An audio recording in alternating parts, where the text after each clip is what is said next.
Hai Sobat Promkes, Promkes Bacarita RSUP Kandau, kembali lagi dengan saya hadir kembali hari ini.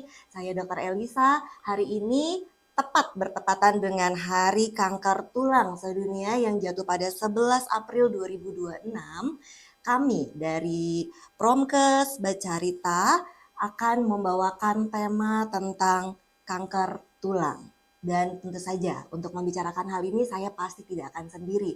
Hari ini saya ditemani oleh narasumber yang pasti aja kompetensi di bidangnya. Hari ini narasumber saya adalah Dr. Haryanto Sunario, spesialis ortopedi dan traumatologi. Betul ya dok? Selamat siang dokter. Apa kabar? Baik. Sehat ya, puji Tuhan. Dokter, bertepatan dengan Hari Kanker Sedunia yang jatuhnya 11 April 2026 ini. Makanya kita akan membicarakan sedikit tentang kanker tulang. Hal yang buat saya secara pribadi sebagai host dokter hari ini juga ini hal yang baru. Ya, apalagi buat Sobat Promkes tentu saja. Ini adalah hal yang baru, jadi untuk Sobat Promkes biar dapat informasi lebih lanjut harus kita dengarkan podcast ini sampai dengan selesainya. Oke, dokter, sebelum kita masuk ke materi, saya boleh tahu dulu cerita tentang dokter. Dokter boleh cerita sedikit, dokter aktivitasnya, sekolahnya, dan keluarganya atau apa yang boleh diceritakan buat sahabat Promkes dulu nih. Iya, saya dokter ortopedi itu sekolah di Universitas Indonesia. Saya lulus tahun 2007. Setelah itu langsung masuk di Kandau tuh, dok. Oh, nanti sudah di Kandau ya? Jadi sudah lama juga di sini. Saya sudah berkeluarga dengan satu istri, satu anak. Iya. Istri saya kebetulan aktif dulu sekarang ini ya, saat ini aktif di pelayanan di gereja sebagai penatua. Oke, puji Tuhan sekali ya dok. Oke, berarti kalau hari-hari dokter berarti ada di Kandau ya? Iya, hari-hari di Kandau setiap hari. Oke, dok, kita kembali ke topik kita tentang kanker tulang itu sendiri. Ini hal yang luas pastinya. Karena kalau secara awam kanker aja tuh udah bikin kita wow gitu, menakutkan. Nah, gimana nih bedanya si kanker dengan kalau kadang tuh yang sering terjadi pada masyarakat itu pada tulangnya ada tonjolan tulang, ada nyeri pada tulang. Itu apakah kategorinya dimasukkan ke sana jenisnya atau ada hal yang perlu diperhatikan bahwa ini bukan kanker, ini jenis yang lain lagi, ini yang ini gitu. Nah, bagaimana sebagai masyarakat awam kita membedakan hal ini? Ya, ini penting ya untuk sebenarnya juga bersangkut dengan deteksi dini kita ya. Jadi kalau perbedaan yang menyolok pada kanker tulang itu keganasan, itu adalah nyeri nomor satu. Nyeri dibandingkan dengan yang jinak. Jadi harus ada nyerinya dulu ya? Harus ada nyerinya dulu, walaupun belum ada benjolannya nih. Nyerinya dulu udah ketahuan tuh. Nyeri terus menerus yang sifatnya menetap dan semakin lama karena dia progresif semakin lama semakin nyeri. Sampai obat yang mungkin awalnya dia bisa diatasi, lama-lama tidak bisa. Walaupun dia udah minum obat tetap nyeri juga dia. Tapi kalau dia lebih dari 2 minggu itu mesti hati-hati. Mesti hati-hati sudah harus mengarah ke hal yang serius ya. Ada sesuatu di tulangnya. Oke, itu untuk faktor nyeri yang pertama harus diantisipasi. Kemudian yang kedua timbul benjolan. Timbul benjolan. Ya. Dan biasanya itu benjolan itu ada di tempat-tempat tertentu lokasinya, tidak sembarangan. Jadi biasanya kalau yang pada anak-anak ya, pada anak-anak itu biasanya di daerah lutut paling sering, di ujung di atasnya lutut atau di bawah lutut. Benjolan itu timbul sakitnya di situ biasanya. Biasanya tidak ada pencetusnya ya dok, entah karena benturan atau apa gitu, enggak ya, tiba-tiba muncul benjolan saja. Bisa juga ada yang beberapa kasus itu keluhannya akibat ada benturan dulu, trauma. Tetapi enggak semuanya sih. Tidak semua kasus bisa timbul tiba-tiba nyeri begitu. Oke. Nah, kalau sudah seperti itu, tadi ada nyeri, muncul benjolan. Kemudian ada hal-hal yang seperti turun berat badan, nafsu makan dan segala macam gitu. Itu juga pasti menyertai itu juga ya? Biasa pada bukan hanya di kanker tulang aja ya, semua keganasan sepertinya akan terjadi hal-hal seperti itu yang umum ya. Penurunan berat badan, kemudian juga ada demam secara sistemik, bisa ada anemia pasiennya, ya, jadi kurus, itu biasanya ada disertai. Tetapi itu butuh waktu ya, mungkin kalau sudah terjadi 1 bulan, 2 bulan, mungkin nafsu makan sudah turun, Berat baru badan sudah baru turun gitu baru ya. berat badan dia turun. Oke, kemudian Dok, kita tambahin sedikit, saya bertanya lagi nih. Ya. Itu tadi kan si kanker dan benjolan. Kanker Ya. dan benjolan ini juga buat saya punya tanda tanya Oh lagi. ya, Karena benjolan itu ada juga yang sifatnya kalau kita ngomong trauma hanya berbentuk kebiruan. Nah, apakah itu juga masuk kategori ke sana atau jadi itu kalau lain lagi ya lain untuk lagi. membedakannya? Nah, jadi kalau trauma namanya kebentur itu benjol ya, itu lain. Jadi kalau trauma benjol itu bukan dari tulangnya yang menonjol, tetapi jaringan lunaknya yang bengkak. Kalau tumor tulang itu dari tulangnya memang yang bengkak, Dari tulangnya memang yang bengkak. membesar dia. Dan itu sering terjadinya tadi di lutut. Ya. Kalau misalnya terjadinya di luar lutut, itu juga bisa juga. Bisa. Jadi harus dibedakan dulu. Jadi kanker tulang itu dibagi dua. Ya. Yang satu adalah yang primer, yang kedua adalah yang sekunder. Oke. Jadi saya jelaskan dulu yang sekunder ya. Sekunder itu artinya sel-sel ganas yang ada di situ bukan berasal dari sel tulang itu sendiri. Dia dari metastase dari tempat lain, penjalaran dari kanker lain ya. Contohnya dari kanker payudara, dari kanker tiroid, dari prostat atau serviks. Itu seringkali menyebarnya ke tulang. Nah, itu akan terjadi kanker tulang juga di situ. Ya, itu yang sekunder ya. Kalau yang primer itu memang dia punya sel abnormal yang ada di situ, asalnya dari tulang itu sendiri. Dari osteoklasnya mungkin, dari kondrositnya, yang menjadi ganas dari situ. Jadi kita harus bedakan dua itu. Itu yang sekunder. Ya. Dan yang paling sering kalau yang primer itu adalah yang namanya osteosarkom. Ini yang primer ya? Ya primer. Itu osteosarkom, kemudian ada lagi kondrosarkom. Itu yang paling sering ya. Dok, kalau yang pertama tadi, Ya. nah kalau bahasa umum yang bisa diterima tuh seperti apa? Mungkin gambaran, kalau masyarakat awam kan agak susah dengan istilah medis kita nih. Oh, ya. Nah, kalau osteosarkom itu tuh bentuknya seperti apa, atau apa ya kita mau bilang, gambaran yang bisa dilihat oleh para orang tua atau para keluarga, gitu iya, seperti apa tuh gambaran Kalau fisiknya? osteosarkom itu biasanya saya cerita dulu dia punya prevalensi itu sekitar 30% dari kanker tulang yang ada, ya. Atau dari WHO itu katakan sekitar 3-4 pasien per 1 juta penduduk. Jadi sebetulnya cukup jarang juga dok ya. Keadaan ini ya. Fraktur kanker tulang ini sebenarnya cukup jarang. Cuma dia memang sifatnya itu cukup agresif, dia cukup ganas, cepat berkembang dan metastase. Makanya penanganan atau deteksi dini ya itu diperlukan. Itu penanganannya bisa lebih baik. Deteksi dini diperlukan, berarti orang terdekatnya yang harus mengetahui gejalanya. Ya, karena pada anak-anak tuh ini. Seperti apa contohnya? Jadi gini, kanker tulang osteosarkom ini itu paling banyak pada usia 10-20 tahun. Peaknya itu sekitar umur 15 tahun. Dan paling sering pada laki-laki. Jadi masih anak-anak dalam pertumbuhan tuh. Semakin dia muda, 10 tahun dibandingin sama yang 20 tahun, yang 10 tahun ini lebih ganas. Itu tulangnya tidak berkembang atau tulangnya mengalami perubahan? Jadi selnya itu berubah menjadi ganas dia. Dan kalau namanya sel ganas itu kita tidak bisa kendalikan. Jadi dia di luar kendali dari tubuh. Jumlahnya bertambah terus tanpa kita bisa kendalikan. Makanya jadi tumor dia. Jadi kanker tulang. Jadi kanker. Ya. Oke. Jadi itu perlu sekali makanya dari orang tua yang serumah sehari-hari ya dengan yang melihatnya. Yang melihat itu ya jangan sampai kecolongan gitu. Kalau sudah ada tanda-tanda nyeri di daerah lutut, apalagi sudah timbul benjolan, langsung segera bawa ke dokter untuk kita segera melakukan pemeriksaan ya. Iya. Oke. Saya tertarik kembali ke yang sekunder ya dok. Oh ya sekunder. Boleh ya dok. Nah si sekunder ini kan asal muasalnya bukanlah dari si kanker tulang itu sendiri. Ya. Anggaplah kita persempit ke kanker mame ya. Ke CA mame. CA mame yang pada saatnya pasien ini sudah melakukan terapi, entah itu kemo dan radiasi untuk melakukannya. Itu tetap bisa sampai ke sanakah metastasenya atau bisa dicegah? Sebetulnya memang cara pencegahan metastase itu pada suatu jenis keganasan ya. Salah satunya adalah dengan memang kemoterapi.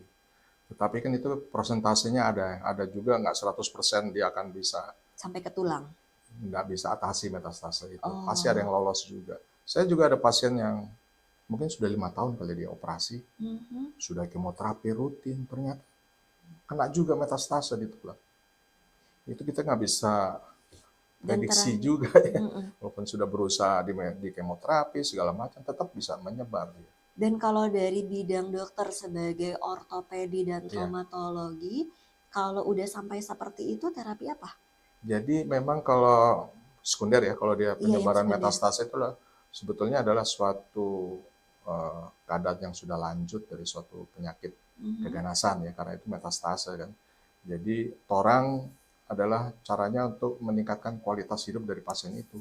Itu kan nyeri dok ya kalau ada sampai pasti. biasanya sampai fraktur tuh di situ. Karena dia digorogotin sama metastase tadi sampai dia patah tulangnya. Jadi kita caranya bagaimana untuk meningkatkan kualitas hidup pasien itu. Ya kita pasang pen juga di situ. Oh, jadi tetap pasang pen supaya dia nyerinya itu hilang. Jadi dengan prosedur operasi tetap bisa dilakukan. Bisa ya? untuk mengurangi nyeri ya. Untuk mengurangi nyerinya. Jadi sifatnya itu paliatif dok. Sifatnya paliatif. Bukan kuratif lagi. Jadi masuk kategorinya udah sampai ke sana ya dok ya.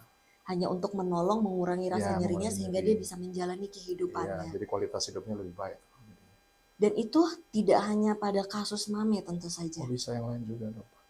Rata-rata memang keganasan seperti tiroid, terus cervix, itu bisa semuanya nomor 1 ke tulang, memang paling sering. Dok, apabila nih dia sudah sampai ke tulang seperti itu terapi-terapi selain sampai ke tahapan operasi, kalau cuman selain paliatif itu operasi ada hal lain yang perlu dilakukan nggak? Kayak misalnya mungkin di kemo lagi gitu? Ya kalau ini gak? kanker tulang atau kanker tulang? Kalau kanker tulang yang tuh, sudah metas itu. Kalau kanker tulang memang juga pasti bisa metastase, cuma dia metastasenya paling sering ke paru-paru. Paru-paru, ke tulang lain bisa juga namanya satelit. Tapi paling sering itu ke paru-paru. Nah kalau itu memang penanganan kita modalitasnya bukan hanya operasi saja dok. Jadi bisa kemoterapi, bisa operasi dan radioterapi. Jadi kalau ada suatu tumor tulang yang cukup besar, kita bisa lakukan kemoterapi dulu dok. Jadi downsizing itu untuk mengecilkan dan melokalisir. Kalau tumor ganas itu kan seperti akar dia. Ke jaringan sekitar itu kan kayak berakar begitu. Jadi kalau operasi itu jadi sulit. Jadi ada yang ketinggalan gitu. Kita mau kasih keluar tapi dia udah berakar itu, yang akarnya itu bisa tumbuh lagi. Nah, salah satu cara untuk melokalisir itu dengan dikasih kemoterapi. Itu namanya kemoterapi neoadjuvan. Di downsizing, dilokalisir, baru kita operasi. Setelah operasi kita lakukan adjuvan kemoterapi lagi. Jadi memang tahapannya panjang ya jadi dok? Memang iya, tahapan panjang. Itu tadi kan yang sekunder ya dok? Kalau kita kembali ke yang primer tadi nih, si osteosarkom. Si pasien osteosarkom pun akan ditata laksana dengan cara bagaimana? Ya, jadi sama. Jadi sebelum, kalau dia cukup besar, itu biasanya kita langsungkan kemoterapi dulu. Itu gunanya seperti itu tadi, untuk downsizing dan untuk melokalisir ya, dia punya kankernya tadi, supaya tindakan operasi itu lebih mudah dan bisa keangkat semua gitu loh.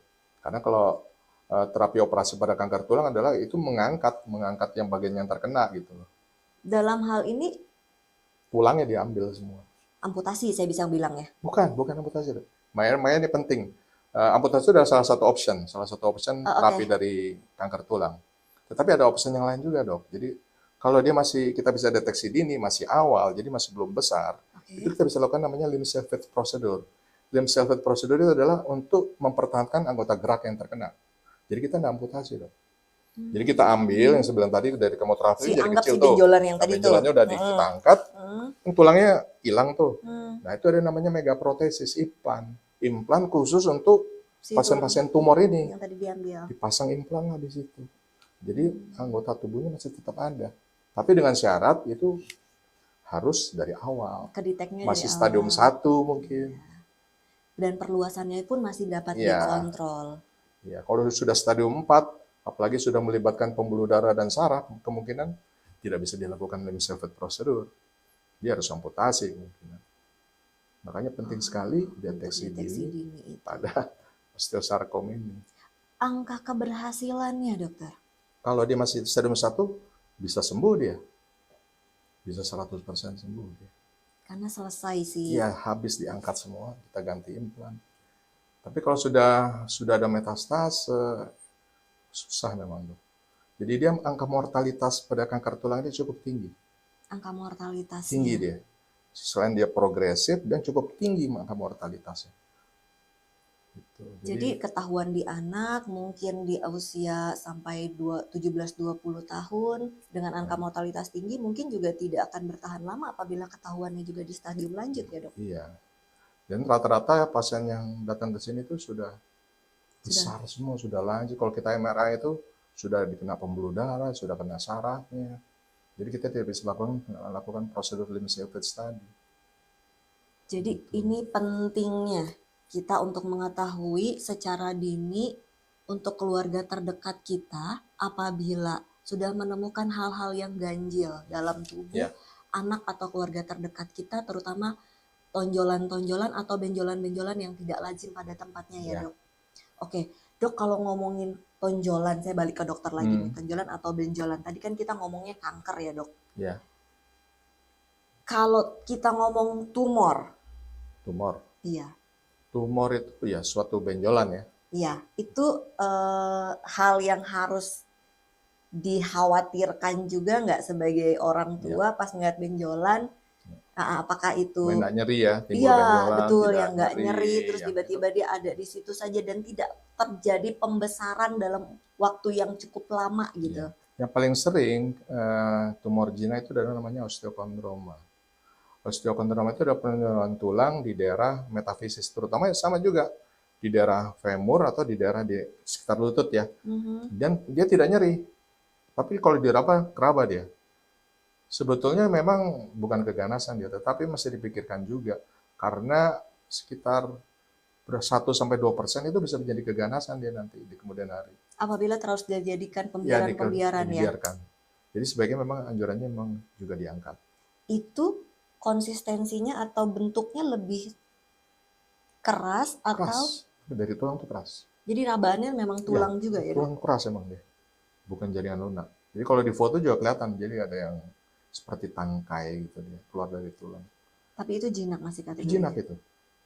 Cuma tapi kan siapa yang tahu ya 1-2% siapa yang mau ya? Iya sih. Sebaiknya kan diangkat. Iya benar, tetap walaupun intinya kecil adalah ya. Intinya adalah tonjolan dan benjolan apapun memang tidak boleh dibiarkan ya, Dok. Ya, sebaiknya memang dia angkat lah ya, untuk mengurangi walaupun cuma 1-2%, tapi kan siapa yang tahu kita kena juga di situ. Iya. Dok, ini pasien-pasien yang sudah terdiagnosa mengalami kanker tulang atau itu yang jenisnya tumor yang jinak sekalipun, mereka tetap bisa beraktivitas normalnya nggak, Dok? Kita ngomong fisik aktivitas ya, Dok, seperti bukan yang daily tapi lebih ke arah apakah dia bisa berolahraga, apakah dia bisa melakukan pekerjaan yang berat seperti itu, mungkin nggak? Setelah dioperasi atau?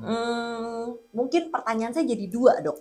Pada fase ketika masih ada penyakitnya gitu ya? Tanpa belum dilakukan penanganan atau dan setelah dilakukan penanganannya. Jadi kalau dia seperti tumor jinak itu seperti biasa dia aktivitas, nggak ada masalah. Tetapi kalau yang kanker tulang itu dari awal kan sudah nyeri dia, pasti dia akan terganggu, pincang dia, sulit berjalan karena dari awal memang sudah nyeri, walaupun belum ada benjolan di situ, apalagi sudah ada benjolan, pasti akan mengganggu aktivitas. Tapi kalau yang jinak pasti dia masih bisa beraktivitas bisa seperti biasa, nggak ada masalah. Jadi tidak ada yang, tapi bukan berarti harus tetap dibiarkan ya, Dok? Sebaiknya kalaupun ada benjolan, periksa juga ke dokter. Dok, tadi kan kita banyak ngomong benjolannya kan pada daerah femur dan lutut, dan tibia ya. Nah, kemudian kan tulang tuh rangka kita banyak ya Banyak dok, ya. gitu. Iya. Kita belum ngomongin di bagian lengan dan segala macam, itu juga mungkinkah? Hmm. Jadi kalau kanker ganas itu bisa mungkin jadi tempat-tempat tertentu seperti paling saya bilang tadi kan yang paling banyak di lutut dan atas lutut atau bawah lutut ya. Iya, Itu bisa juga di bahu sini bisa bisa di tempat lain di tulang-tulang kecil juga bisa. Cuma lebih jarang. angkanya Persentasenya ya. rare, jarang. Yang paling sering kita ketemu itu ya sekitar lutut situ. Bahu Hmm. ada tapi lebih jarang lagi dia. Jadi memang banyaknya tuh Ya, di tulang-tulang panjang. tulang-tulang panjang. Ya, itu katanya Tulang-tulang ya. panjang. Kemudian, dok, kalau kita ngomongin kanker ini, pengobatan sampai saat ini, kalau menurut dokter sebagai tenaga terapis atau tenaga Hmm. medis yang mengerjakan bidang ini, angka keberhasilannya Angka keberhasilan dari dari yang terapi kanker kita, tulang ya, iya. kanker tulang ya. Yang kita bisa dilakukan di sini adalah itu tadi, dok.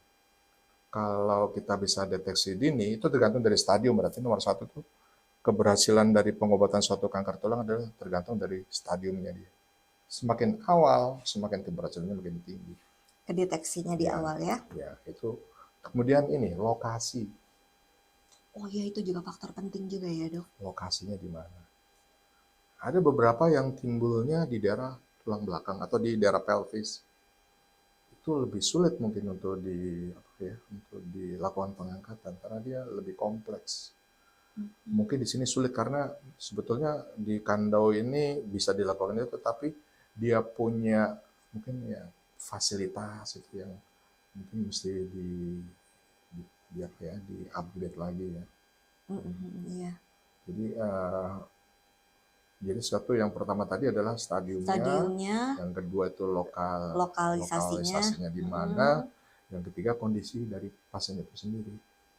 Ya kalau dia datang sudah keadaan umum sudah nggak Sudah nggak bagus, bagus. baik sudah lama atau pasien udah besar, istilahnya berat badan sudah turun, makan udah nggak benar, itu pasti akan mempengaruhi juga angka keberhasilan.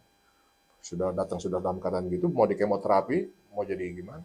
Iya, udah badannya udah Sulit, nggak cukup kuat ya dok. sudah terjadi anemia, mungkin ya udah sulit di. Dan biasanya kolabnya sama bidang apa saja dok? Kalau ini Kalau penanganan dari si kanker tulang ini sendiri. itu dengan bagian penyakit dalam, hematologi onkologi untuk kemoterapinya. Kemudian kalau untuk radioterapi dengan bagian radiologi. Jadi memang terhubung dengan banyak Ya, bidang ilmu juga ya. ya. Kalau pos-posnya, pos terapinya Nah, post memang terapi yang penting kalau maunya kita bisa lakukan namanya limb salvage procedure itu tentu dengan bagian rehabilitasi medik untuk pengambilan fungsi dari pasien tadi ya. iya, iya, iya. Jadi memang kolaboratifnya memang Ya, penting ya ya, untuk keberhasilan sebuah tindakan. ya, betul. Selain tadi pencegahan secara dini diketahuinya, Iya. lokalisasi, kemudian terapi yang tepat dan juga post terapinya Post menjadi terapinya kolaborasi yang iya, tepat juga ya dok. iya. Oke, jadi sejauh itu semua bisa berjalan dan bisa terjadi sesuai dengan momennya, harusnya si pasien sendiri bisa melakukan aktivitasnya. Iya, kalau sudah namanya limb salvage procedure itu kita kan kembalikan fungsinya seperti biasa. Jadi bisa melakukan aktivitas istilahnya daily activity itu bisa dilakukan. Dok, kanker itu kan lebih terhubung dengan apa yang ada di badan ya dok? Atau saya bisa bilang nggak sih kalau kanker tulang itu faktor penyebabnya itu apakah ada faktor turunan? Ataukah itu faktor yang didapat secara eksternal dari si badan pasiennya? Ya, usulnya betul dok, ada turunan genetik ya. Jadi seseorang orang tuanya menderita kanker, kemungkinan besar anaknya juga bisa menderita osteosarkoma juga. Itu ada genetiknya. Kemudian yang kedua, faktor-faktor resiko ya.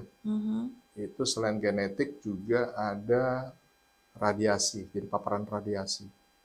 Jadi orang dilakukan radioterapi, kalau dia kena di tulang itu juga bisa timbul kanker juga di tulang kalau dilakukan radioterapi.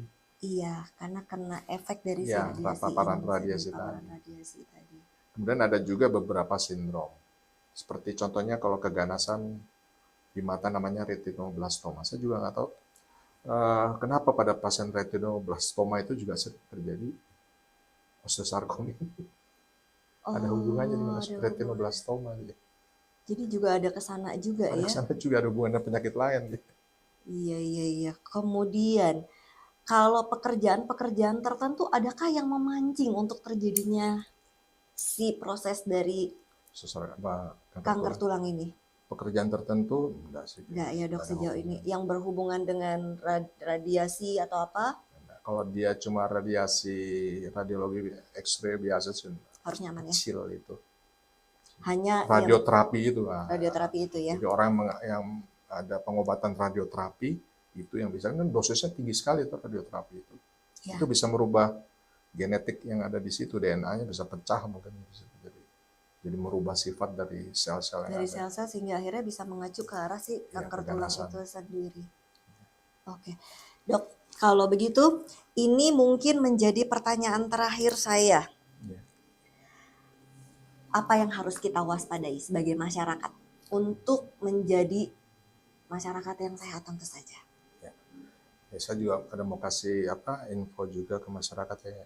Jadi pada orang tua yang mempunyai anak umur 10 sampai 20 tahun yaitu mesti waspada, apalagi kalau anak itu keluhannya ya nyeri di daerah sekitar lutut, bisa di atas lutut atau di bawah lutut. Nyerinya itu bersifatnya menetap terus-menerus nyeri ya, terutama pada malam hari dia lebih nyeri. Waktu awal mungkin dengan obat bisa menghilang ya nyeri, tapi lama-lama dalam waktu 1-2 minggu itu nggak mempan lagi itu obat. Nah itu mesti hati-hati. Apalagi setelah itu 2 minggu biasanya timbul benjolan. Wah itu mesti harus segera dibawa ke dokter. Karena penyakit ini adalah suatu penyakit yang cukup progresif dia, cukup agresif. Dan angka mortalitasnya itu tinggi. Jadi penanganan awal itu penting sekali. Jadi kita mau bilang bahwa hal yang tepat dan cepat itu juga akan membantu keselamatan dan akan meningkatkan keberhasilan kita dalam menangani pasien-pasien kanker tulang. Dan juga jangan, ya saya banyak juga beberapa pasien itu setelah ada tumor itu ternyata bukan dibawa ke dokter, dibawanya ke tukang urut. Justru dibawa ke tukang urut, dipijit-pijit itu akan menambah agresivitas dari tumor itu sendiri dan tambah lebih menyebar dia kemana-mana. Jadi bukannya memperingan, justru tambah memperberat kalau diurut-urut. Mungkin karena ketidaktahuan dari masyarakat. Iya. Nah, saya di sini sebaiknya kalau ada hal begitu langsung bawa ke dokter, jangan diurut-urut. Ya. Sobat Promkes, terkait dengan Hari Kanker Tulang Sedunia yang jatuh pada 11 April 2026 dan hari ini pembicaraan kita pun sudah mulai di ujung akhir pembicaraan dengan Dr. Haryanto Surnario, spesialis ortopedi traumatologi ya dok. Terima kasih atas waktunya. Sama-sama dok. Dan sekali lagi saya ingatkan bahwa deteksi dini untuk semua penyakit atau semua kelainan yang ada pada anggota keluarga itu sangat penting. Dan hal penting yang kedua yang disampaikan oleh Dr. Hari adalah jangan dilakukan atau dibawa ke tukang pijat. Sebaiknya kalau memang susah untuk mendapat fasilitas dokter, temukan fasilitas-fasilitas kesehatan seperti puskesmas atau apapun yang terdekat yang bisa menolong untuk melakukan deteksi dini. Dari kami, semua kru Promkes Bacarita mengucapkan terima kasih untuk semua perhatiannya dan terima kasih sekali lagi untuk narasumber saya. Dan akhir saya minta dukungannya dok. Ya. Kita ucapkan salam sama-sama ya dok. Oke, salam sehat untuk semua Sobat Promkes.